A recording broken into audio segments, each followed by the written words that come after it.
दोस्तों, आज मैं आपको ले चलने वाला हूँ एक ऐसी दास्तान में जहाँ रात के अंधेरों में छिपा है सदियों पुराना राज। ट्रांसल्वेनिया की धरती पर फैला है आदमखोरों का डर और उस डर का नाम है किरैतिक ड्रैकुला।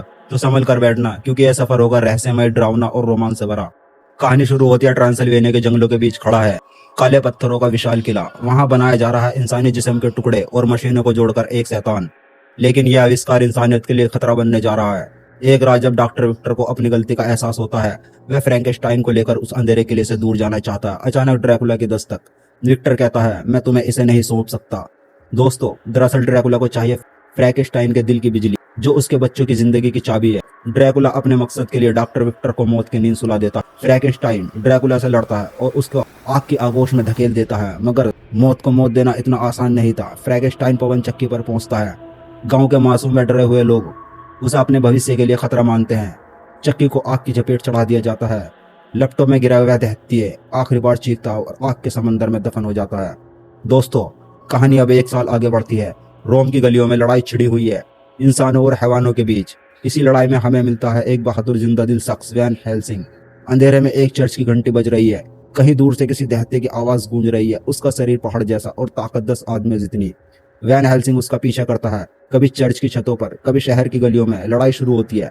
हथियार टकराते हैं, दीवारें टूटती हैं और आखिरकार वैन हेल्सिंग उसे मार गिराता है। एक और हैवान को जैसे मुक्ति मिल गई हो। नीचे खड़ी भीड़ में एक आदमी चिल्लाता है, वैन हेल्सिंग तुम कातिल हो। वैन हेल्सिंग वेटिकन चर्च वापस लौटता है, जहाँ एक गुप्त संगठन है।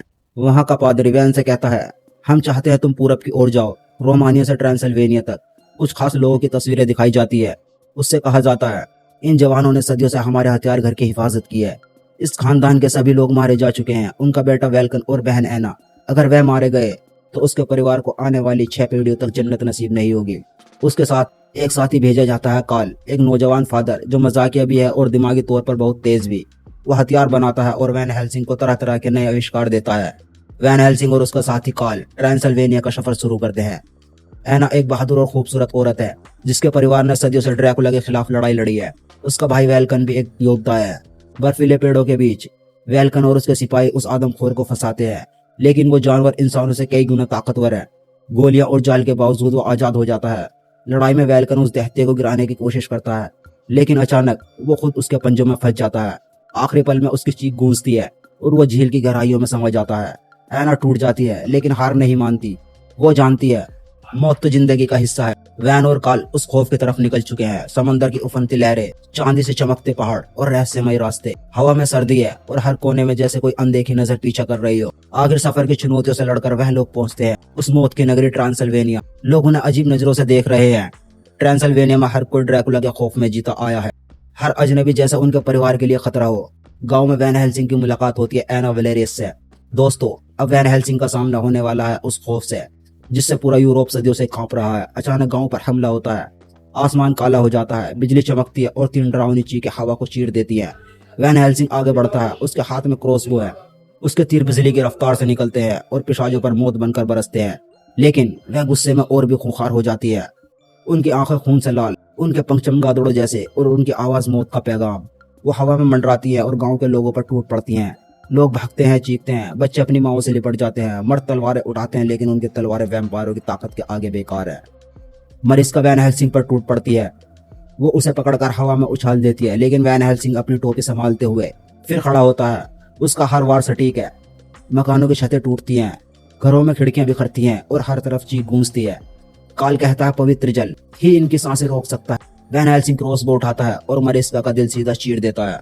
उसकी दर्द भरी चीख पूरे ट्रांसल्वेनिया में गूंज उठती है। ऐना कहती है, ये पहले शख्स है जिन्होंने 100 सालों में एक पिशाच को मारा है। बाकी 2 वैम्पायर वरेना और अलेरिया चीखती हुई आसमान की तरफ उड़ जाती हैं। उनकी चीख गांव वालों के दिलों को दहला देती है। ड्रैकुला के महल में शोक का मंजर फैल जाता है। उसकी एक बीवी दुनिया के उजालों से मौत के अंधेरों में जा चुकी है। ड्रैकुला कहता है, पता लगाना होगा किसने किया, कौन है हमारा नया मेहमान। ऐना अचानक नींद से जागती है। महल की खामोश दीवारें जैसे उससे कुछ कह रही हो। खिड़कियां हवा से धड़क रही है। आदमखोर उसके सामने आता है। वह कोई और नहीं बल्कि उसका श्रापित भाई वेल्कन है। ऐना की आंखों में खुशी के आंसू हैं। वेल्कन उसे रोकता है। चांद की रोशनी शीशे को चीरती हुई उसके शरीर पर पड़ती है। चमड़ी फटती है, हड्डियां अपनी जगह बदलती है। एक ही पल में इंसान से आदमखोर में तब्दील हो जाता है। वैन पहुंचता है, गोलियां चलती हैं, मगर आदमखोर बच निकलता है। वैन चांदी की गोलियां ले उसके पीछे निकलता है। कब्रिस्तान की सर्द रात, ठंडी हवाएं जैसे उससे कुछ कह रही हो, कोई आंख जैसे उसे घूर रही हो। वह अकेला नहीं है। एक सन की पादरी आधी रात कब्र खोद रहा है। अंधेरे को चीरते हुए वैन की नजर आदमखोर को ढूंढ लेती है। गोलियां निकलती हैं मगर ऐना उसे रोक लेती है। वैन कहता है, लेकिन क्यों? वह दरिंदा अब तुम्हारा भाई नहीं रहा ऐना।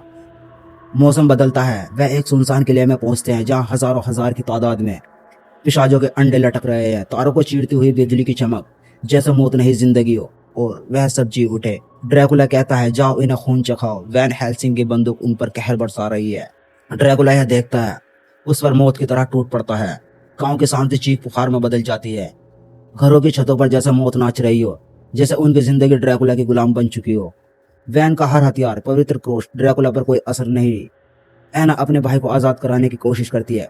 करंट की चैन टूटती है। ड्रैकुला की संतानें जिंदगी से मौत की तरफ लौट जाती है। कुछ पल गुजरे ही थे कि कुछ अजीब सी हलचल महसूस होने लगी। जंगल की गहराइयों में बिजली की गड़गड़ाहट के बीच वैन हेल्सिंग और ऐना को अजीब आवाज सुनाई देती है। वो भारी कदमों की धमक और अचानक अंधेरे से निकलता फ्रैंकेनस्टाइन का मॉन्स्टर। उसका शरीर टांकों से जुड़ा हुआ, चेहरा डरावना लेकिन आंखों में इंसानियत की झलक। ऐना डर जाती है लेकिन मॉन्स्टर की आवाज कांपते हुए निकलती है, मैं शैतान नहीं हूँ, मैं जीना चाहता हूँ। ऐना उसे मारना चाहती है।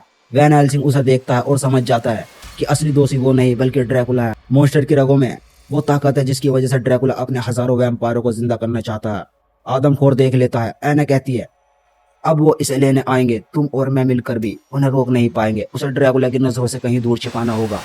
दोस्तों, अब सफर शुरू होता है ट्रांसल्वेनिया से रोम तक। ड्रैकुला के हाथ से दूर सब निकल पड़ते हैं उस लंबे सफर की ओर। कच्चा रास्ता, आसमान को चूमते पेड़ और खामोश जंगल। गाड़ी की रफ्तार और घोड़ों के टापू से जंगल गूंज रहा है। फ्रैंकेनस्टाइन की आंखों में जिंदगी की चमक है, लेकिन अचानक आसमान से पिशाच उतरती है। उनकी चीख से पेड़ कांप उठते हैं। वैन उन्हें रोकने की कोशिश करता है मगर उनकी ताकत इंसान से कहीं ज्यादा है।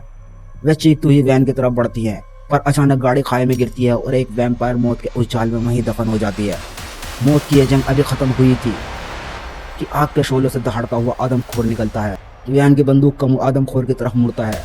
चांद की गोलियां आदमखोर के दिल को चीर देती है। वेलकम श्राप से मुक्त हो जाता है मगर मौत से नहीं। ऐना का दिल दुख से भर जाता है। वह वैन से कहती है, ये तुमने क्या किया? ऐना की नजर वैन के घाव पर पड़ती है। उसे आदमखोर काट चुका था। ऐना डर के सहम जाती है मगर असली डर तो उसके पीछे खड़ा था, वह पिशाच। फ्रैंकेनस्टाइन को ड्रैकुला की नजरों से दूर कब्र के अंधेरों में छिपा दिया जाता है। वैन और कार्ल ऐना को बचाने पहुंचते हैं ड्रैकुला के महल, मगर अब फ्रैंकेनस्टाइन भी ड्रैकुला की कैद में है। ऐना को बचा लिया जाता है मगर फ्रैंकेनस्टाइन को बचाने की कोशिश नाकाम हो जाती है। वैन की आंखों में गुस्से की आग जल रही है। उसके अंदर का आदमखोर बाहर आने की कोशिश कर रहा है। कार्ल कहता है, तुम पूर्णिमा की रात से पहले आदमखोर नहीं बन सकते, और वो आज से 2 दिन बाद है। तस्वीरें और नक्शे देखे जाते हैं, किताबें पलटी जाती हैं और ड्रैकुला का महल तलाशा जाता है। वैन को याद आता है। वह कहता है, तुम्हारे पिता घंटों इस तस्वीर को देखा करते थे और ड्रैकुला का महल तलाश किया करते थे। शायद यही वो दरवाजा है जिसे तुम्हारे पिता खोल नहीं पाए। कार्ल पढ़ता है मगर कैसे पढ़ेगा? उसका एक हिस्सा गायब है। वह हिस्सा वैन के पास है जिस पर लिखा है, ईश्वर के नाम से इस दरवाजे को खोलो। वैन हेल्सिंग अब ड्रैकुला के महल में घुसता है। उसकी नजर ड्रैकुला के वफादार गुलाम पर पड़ती है। वैन कहता है, वो इलाज कहाँ है आदमखोर के श्राप से आजाद होने का? वैन की खून भरी आंखें देख वह बता देता है उस इलाज का राज। ऐना और कार्ल निकल पड़ते हैं इलाज ढूंढने। वैन देखता है कि मॉन्स्टर बिजली की मशीनों से बंधा हुआ है। ऊपर से बिजली गिर रही है और पूरा हॉल गूंज रहा है। अंडों में हलचल शुरू हो जाती है। छोटे छोटे वैम्पायर बच्चे जाग रहे हैं। आखिरकार ऐना पहुंचती है उस इलाज तक, मगर उस कक्ष में वह अकेली नहीं है। वहां है वह खूंखार पिशाच। दोनों के बीच शुरू होती है खूनी लड़ाई। उसकी रफ्तार रोशनी को निकल जाती है। उसकी मुस्कान जैसे कह रही हो, यहाँ मेरा राज चलता है। महल में हर तरफ बस अंधेरा, मौत के साए जैसे हर तरफ मंडरा रहे हो। शोर ऐसा मानो महल की खामोशी निकल रहा हो। ऐना की ताकत जैसे उस पिशाच के आगे दम तोड़ रही हो। उसी वक्त कार्ल चांदी का खंजर ऐना की तरफ उछाल देता है। ऐना बिना रुके खंजर पिशाच के दिल में उतार देती है। उसकी चीख से महल कांप उठता है और उसका अंजाम भी वही होता है जो ड्रैकुला की बाकी बीवियों का हुआ था। ड्रैकुला वैन हेल्सिंग को देखता है और कहता है, तुमने बहुत देर कर दी मेरे दोस्त, अब मेरे बच्चे जिएंगे। वैन कहता है, उन्हें मारने का एक ही तरीका है, तुम्हें मार दिया जाए। वैन हेल्सिंग को भी अब अपनी असली ताकत का एहसास होता है। वो वेयरफुल में बदल जाता है। उसका शरीर फटता है, हड्डियां नया आकार लेती है और उसकी आंखों में जंगली आग जल उठती है। ड्रैकुला चौंकता है। वो कहता है, अब हम दोनों एक जैसे हैं। जंग इतनी भयानक कि पूरा महल कांप उठता है। पत्थर टूटते हैं, खिड़कियां बिखरती हैं और हवा में खून और आग की गंध भर जाती है। ड्रैकुला उड़ता है, हमला करता है, लेकिन वैन हेल्सिंग वेयरफुल बनकर उसको बराबरी की टक्कर देता है। उनके पंजे और दांत टकराते हैं, हर बार बिजली जैसा लगता है। ड्रैकुला जानता है उस आदमखोर भेड़िया ही मार सकता है। जान बचाने के लिए वह वैन से कहता है, 400 साल पहले हम दोस्त थे, भाई जैसे थे। वैन हेल्सिंग को यह सुनकर झटका लगता है। असल में उसका अतीत रहस्यमय था। वो अपना जन्म नहीं जानता, अपनी असली उम्र नहीं जानता। अब सच सामने आता है। उसके खून में वही श्राप है जो ड्रैकुला के राज को तोड़ सकता है। आखिरकार वैन हेल्सिंग अपने वेयरवुल्फ रूप में ड्रैकुला पर टूट पड़ता है। वो उसकी गर्दन पर अपने दांत गाड़ देता है। ड्रैकुला चीखता है, उसकी आंखों से आग बुझ जाती है और वो राख में बदलकर हमेशा के लिए खत्म हो जाता है। जैसे ही ड्रैकुला मरता है, सारे अंडे फटकर राख बन जाते हैं। हजारों वैम्पायर बच्चों की चीख हवा में गूंजती है और फिर सब खामोश हो जाता है। लेकिन इस जंग में सबसे बड़ी कीमत चुकानी पड़ती है एना को, जो वैन हेल्सिंग को श्राप से बचाते हुए मौत की आगोश में चली जाती है। वो भी इस जंग का शिकार होकर दम तोड़ देती है। वैन हेल्सिंग उसके शव को अपने हाथों में उठाता है, पवित्र आग में उसका अंतिम संस्कार करता है। उसकी आंखों में दर्द है लेकिन चेहरे पर सुकून भी, कि एना ने अपने परिवार की कसम पूरी की। वैन हेल्सिंग अपने वेयरवुल्फ श्राप से आजाद हो जाता है। उसकी आंखों में गम है लेकिन दिल में एक संतोष कि उसने इंसानियत को ड्रैकुला के खौफ से बचा लिया। वैन हेल्सिंग अपनी टोपी पहनता है, काले घोड़े पर सवार होता है और सुकून के उगते सूरज में गायब हो जाता है। दोस्तों, यही कहानी का अंत होता है। वीडियो कैसी लगी कमेंट में बताएं।